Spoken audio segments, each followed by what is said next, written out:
శుక్రారం మా లక్ష్మి నీకు సాటి అంటూ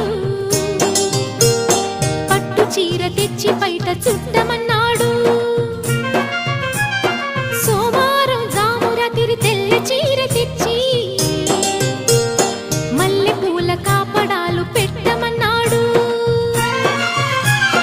ఉత్సాహం ఆపేది కాదంట, ఉబలాటం కసిరేస్తే పోదంట. ఉయ్యాల జంబాల కథలోనే కొట్టే ఉద్యోగం